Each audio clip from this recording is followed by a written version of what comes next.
नमस्कार, मी कल्पना वाडे. मी 2 दिवसापूर्वीची एक घटना तुम्हाला सांगते. ते मनाला चटका लावून गेलेली आणि एक संदेश पण दिलेला आहे. तो असा आहे की माझ्या ड्राय बाल्कनीमध्ये कबूतर यायचे. तर म्हणजे त्यांचा त्रास पण व्हायचा, पण ते जेव्हा ते खेळायचे, बागडायचे, यायचे, गुडूर करायचे, त्यावेळेस छान वाटायचं की चला आहे कोणतरी सोबत. मग असंच 2 दिवसापूर्वी एक कबूतर, म्हणजे ते सर्व कबूतर उडून गेले आणि एक तिथंच बसलेलं राहिलं. तर मला वाटलं की कदाचित बसलं असणार. मग मी त्याच्याजवळ गेली, तरी पण ते उठायचं. म्हणजे आपण जवळ गेले की ते कसे उडून जातात ना, तसं ते कबुतराने काही केले नाही. मग मी त्याला तांदूळ टाकले, थोडं पाणी पाजलं. त्यांनी तांदूळही खाल्ले नाही आणि पाणी पण पिले नाही. 2 दिवस ते कबूतर तिथंच बसलेलं असायचं. मग मला असं वाटायचं, अरे याला काय झालं, आजारी वगैरे. आता प्राण्यांची भाषा तर आपल्याला बोलता येत नाही, त्यांच्या मनात काय आहे ते पण आपण ओळखू शकत नाही. पण मग मी म्हटलं की अरे याला काय झालं असणार, कदाचित आजारी वगैरे असणार, म्हणून मी त्याला सोडून दिलं. आणि मग मी सारखं लक्ष माझं येता जाता त्या तिथंच जायचं की कबुतरावरच जायचं. मग दुसऱ्या दिवशी ते कबूतर थोडं पुढं सरकलं, म्हणजे याच्यावर जाऊन बसलं, लाकडाच्या फळी होत्या तिथं जाऊन बसलं. नंतर मग एक कबूतर आलं, त्याच्या भोवती काय त्यांनी गोष्टी केल्या काय माहीत नाही, पण मग विचारलं असणार काय झालं, तब्येत कशी आहे, असं जसं जनरली आपण माणसं कसं मनुष्य आजारी पडलं तर त्याला विचारतो, त्याला दवाखान्यात नेतो. आता ह्या प्राणी याला कसं आपण नेणार आहे. मनाला खूप असं हे झालं, चुटपुट लागली. सारखं माझं लक्ष तिथंच जायचं. मग एक कबूतर यायचं, त्याची विचारपूस करायचं, माझ्या मनाने सांगते, आणि ते उडून जायचं. असे 2 दिवस झाले. दुसऱ्या दिवशी ते कबूतर लाकडाच्या कठड्यावर बसलं आणि असं मान टाकून असं बघत होतं. मग मला असं वाटत होतं की अरे याचं काहीतरी दुखत असणार, हा बघता. आणि कसं बिल्डिंगच्या खाली मुलं वगैरे सगळे खेळत होते, कदाचित तो बघत असणार त्यांच्या इकडे.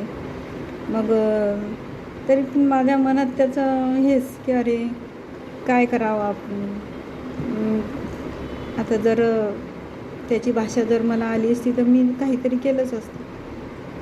मग दुसऱ्या दिवशी सकाळी सकाळी उठले आणि चहा वगैरे ठेवला आणि तिकडे लक्ष गेलं, तर ते कबूतर मान टाकून त्याचे प्राण गेलेले होते. तो क्षण मला इतका, म्हणजे मनाला इतका चटका लावून गेला की अरे आज जर हा मनुष्य जर असता तर याच्याजवळ मनुष्य आले असते, त्याला विचारलं असतं, त्याला दवाखान्यात नेलं असतं. तसं काहीच नाही. पण त्यांनी 2 दिवसाआधी अन्न पाणी सगळं त्याग केलेला होता. मग खूप असं मनाला खूप वाईट वाटलं.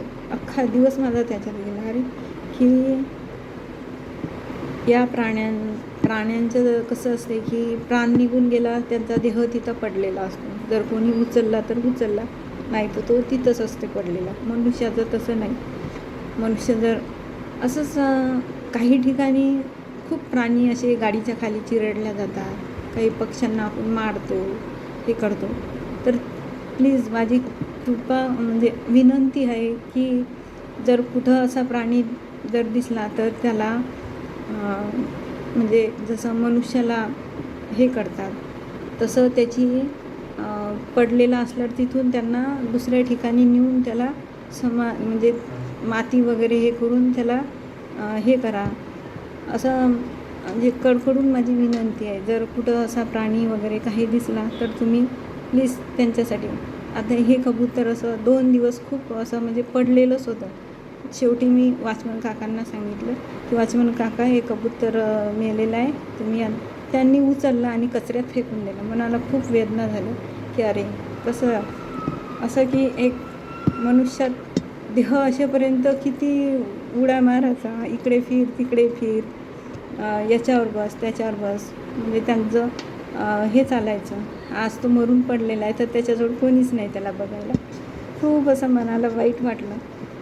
तर प्राण्यात आणि मनुष्यात खूप फरक आहे. तर आपण प्राण्यासारखं जिवंत जगत नाही, पण आपण जर आपल्याच्याने थोडी जर हे वाटलं तर असे प्राणी जर असतील कुठं मरून पडलेले किंवा हे झालेले, तर तुम्ही त्यांना म्हणजे त्यांचं देह मातीत पुरून ठेवा, असं त्यांना उघड्यावर टाकू नका.